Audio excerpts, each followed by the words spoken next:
ಆಗಲ್ಲ. ಅದನ್ನು ಅವರೇ ಹೇಳ್ಬೇಕು, ಏನು ನೋವಾಯಿತು ನಿಮಗೆ, ಸಮಾಜಕ್ಕೆ ಹೇಳಿ. ಇಲ್ಲ ನಾವು ತಿಳ್ಕೋಬೇಕು, ಏನು ಹಿಂಗಾಗಿರ್ಬೋದಲ್ವೇ. ಸಾವಿರಾರು ವರ್ಷಗಳ ದಾಸ್ಯ ಅನುಭವಿಸಿದವರಿಗೆ ಗೊತ್ತು. ನಿನಗೆ ಕೆಣಕೋದು ಬೇಡ.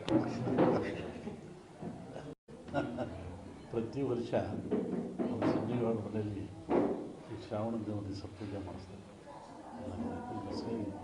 ಇದು ಪದ್ಧತಿ, ಅವರಿಗೂ ನಮಗೂ ಒಂದು ಪದ್ಧತಿ. ಗದಿಗ ನಮ್ಮ ಸಂಕೇಶ್ವರ ಒಂದು ವರ್ಷಕ್ಕೊಂದ್ಸತಿ ಕರೆಸ್ತಾರೆ. ಹೋದವರು ಅಲ್ಲಿ ಬಂದಿದ್ದೆ,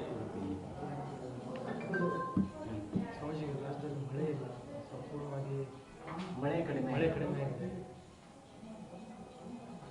ಮನುಷ್ಯ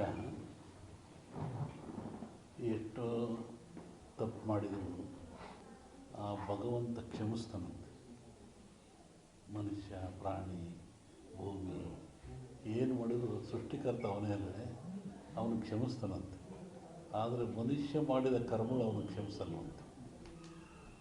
ಭಗವಂತ ಕ್ಷಮಿಸಿದರೂ ಮನುಷ್ಯ ತಾನು ಮಾಡಿದ ಕರ್ಮಗಳನ್ನು ಅವೇ ಕ್ಷಮಿಸಲ್ಲ. ಹಾಗಾಗಿ ಮನುಷ್ಯನ ಕರ್ಮಬಾಧೆಗಳು ಹೆಚ್ಚಾದಾಗ ಇವೆಲ್ಲ ಸಾಮೂಹಿಕವಾಗಿ ಅನುಭವಿಸಲೇಬೇಕಾಗ್ತದೆ. ಹಾಗೆ ಮಳೆ, ಬೆಳೆ, ಭೂಕಂಪಗಳು, ಅರ್ಥಕ್ವಿಕ್ಗಳು ಅಥಾವ್ರು ನಡೀತಾ ಇರ್ತವೆ. ಏನೂ ಆಗಲ್ಲ, ಬರುತ್ತೆ. ತಮಾಷೆ ಅಂತ ಬರುತ್ತೆ, ಮಳೆ ಏನು ತೊಂದರೆ ಇಲ್ಲ. ಈ ಬಾರಿ ಏನಾದರೂ ಇದೇ ಪರಿಸ್ಥಿತಿ ಮುಂದುವರಿಯುತ್ತೆ? ಇಲ್ಲ, ಚೆನ್ನಾಗಿ ತೊಂದರೆ ಏನಾಗಲ್ಲ. ಬರಗಾಲ ಛಾಯೆ ಇರ್ಬೋದು, ಅನುಕೂಲ ಆಗುತ್ತೆ. ಆ ಥರ ಹೇಳ್ಕೊಂಡು ಮಟ್ಟಕ್ಕೆ ಏನಿಲ್ಲ, ಚೆನ್ನಾಗಾಗುತ್ತೆ. ಮೊನ್ನೆ ವಸತಿ ಹೇಳಿದ್ವಲ್ಲ, ಬೆಳಗಾವಿನಲ್ಲಿ ಶ್ರಾವಣ ಮಧ್ಯಭಾಗದಲ್ಲಿ ಮಳೆ ಬರ್ತಾರೆ. ನೀವು ಉತ್ತರ ಕರ್ನಾಟಕದಲ್ಲಿ ಆಯಿತು, ಎಲ್ಲ ಕಡೆಗೆ ಆಯ್ತಲ್ಲ. ಈಗ ಅಮಾವಾಸ್ಯೆ ನಂತರ ಇಲ್ಲಿ ಬರುತ್ತೆ, ತೊಂದರೆ ಇಲ್ಲ. ಅಮಾವಾಸ್ಯೆ ನಂತರ ಈ ಕಡೆ ಈಗ ರಾಜಕೀಯದಲ್ಲಿ ಬೇರೆ ಬೇರೆ ರೀತಿಯ ಬೆಳವಣಿಗೆಗಳು ನಡೆದವು.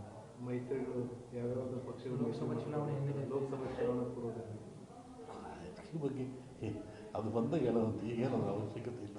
ಇನ್ನೇನು ಬಂದೇ ಬಿಡುತ್ತಾ ಹೇಳೋದು ಇನ್ನೊಂದ್ಸತಿ ಗೊತ್ತಿಲ್ಲ ಅವಾಗ. ಅಲ್ಲ, ಇದೇ ಪರಿಸ್ಥಿತಿ ಕಂಟಿನ್ಯೂ ಆಗುತ್ತೋ ಲೋಕಸಭೆಯಲ್ಲಿ ಏನಾದರೂ ಬದಲಾವಣೆ ಕಾಣ್ಬೋದು?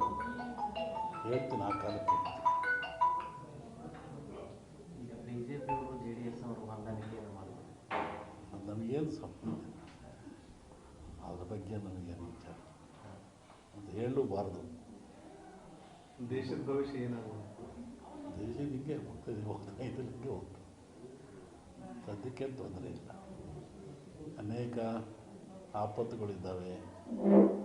ಅದೇ ಬಂದೇ ಹೇಳಿದ ಭೂಕಂಪಗಳಾಗ್ತವೆ. ಮೊನ್ನೆ ಫಾರಿನ್ನ ಕಡೆ ಮಳೆ ಜಾಸ್ತಿ ಆಗ್ತದೆ. ಇನ್ನೂ ಉತ್ತರದಲ್ಲಿ ಮಳೆ ಅಂತ ಹೇಳಿರೋದು ಹಾಗಾಗ್ತದೆ. ದೊಡ್ಡ ದೊಡ್ಡ ನಗರಗಳಿಗೆ ಆಪತ್ತಿದೆ, ತೊಂದರೆಗಳಿದ್ದಾವೆ. ಭೂಕಂಪಗಳಾಗಂಥದ್ದು, ಹಾಹಾಕಾರಗಳಾಗ್ತದೆ. ರಾಜಕೀಯದ ಅಸ್ಥಿರತೆ ಉಂಟಾಗ್ತದೆ. ಅವರಿರೋದೇ ಪ್ರಾಕೃತಿಕವಾಗಿ ದೋಷಗಳು ಇರ್ತದೆ. ರಾಜಕೀಯ ಅಸ್ಥಿರತೆ ಅಂದ್ರೆ ಅದನ್ನು ಸ್ವಲ್ಪ ಬಿಡಿಸಿ ಹೇಳಿದ್ರೆ ಹೆಂಗಿರುತ್ತೆ? ನೀವೇ ನೋಡುವಂತೆ, ನಿಮಗೆ ಗೊತ್ತಾಗುತ್ತೆ. ಯಾವ ರೀತಿ ರಾಷ್ಟ್ರ ರಾಜಕೀಯದಲ್ಲಿ ಅಸ್ಥಿರತೆ ಉಂಟಾಗ್ತದೆ? ಎರಡರಲ್ಲೂ ಇದೆ. ರಾಜ್ಯ ಎರಡರಲ್ಲೂ ಅಸ್ಥಿರತೆ ಕಾಣುತ್ತೆ. ಎಲ್ಲ ಕಡೆ ಈ ಧರ್ಮದ ವಿಚಾರ ಸಾಕಷ್ಟು ಚರ್ಚೆಗೆ ಆಗ್ತಿದೆ.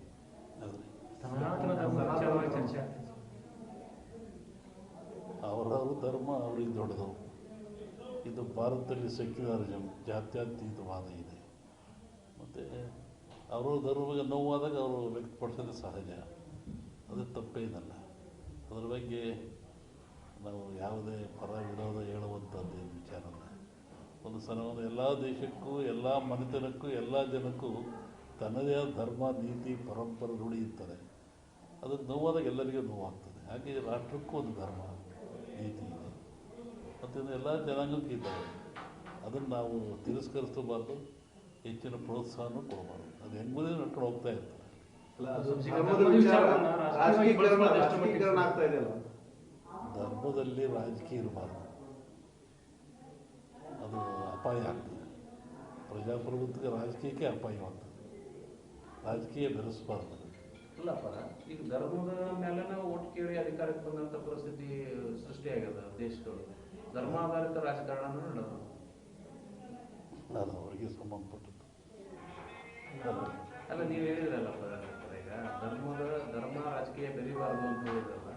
ಆದ್ರೆ ನಾವು ಒಂದು ಜನರ ನಡುವಲ್ಲ ದ್ವೇಷ ಬಿತ್ತಿ ಓಟು ಬೆಳ್ಕೊಳ್ಳುವಂಥ ಪರಿಸ್ಥಿತಿ ನಿರ್ಮಾಣ ಆಗ್ಯದ. ನೀರಿನಲ್ಲಿ ದೋಣಿ ಇರಬೇಕು, ದೋಣಿಲಿ ನೀರು ಇರಬೇಕು. ದೋಣಿ ಒಳಗೆ ನೀರಿದ್ರೆ ಏನಾಗ್ತದೆ? ಮುಳುಗ್ತದೆ. ನೀರಿನ ಮೇಲೆ ದೋಣಿದ್ರೆ ಹೋಗ್ತದೆ. ಹಾಗೆ ಒಂದಿನ ಲೈವ್ ಆಗ್ತದೆ. ದೋಣಿ ಮೇಲೆ ನೀರು ಬರುವಂಥ ಪರಿಸ್ಥಿತಿ ನಿರ್ಮಾಣ ಆಗ್ತೈತಿ.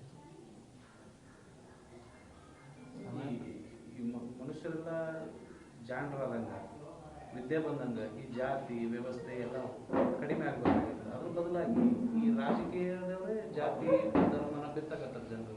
ಪೂರ್ಣವಾದ ಜ್ಞಾನ ಯಾವ ಮನುಷ್ಯನಿಗಿರಲ್ಲ, ಅವಾಗ ಇವೆಲ್ಲ ಬರೋ ಸಹಜ. ಸಂಪೂರ್ಣವಾದ ಜ್ಞಾನ ಗಳಿಸಿದರೆ ಯಾವುದಕ್ಕೂ ಅವಕಾಶ ಇರಲ್ಲ. ಅರಿವು ಹೇಳ್ತೀವಲ್ಲ, ನಾವು ತಿಳಿದ್ರೆ ಎಷ್ಟು ಉದ್ದಾಗ ಇವೆಲ್ಲ ಬರ್ತವೆ. ಪೂರ್ಣವಾದ ಜ್ಞಾನ ಸಂಪಾದನೆ ಮಾಡಬೇಕು.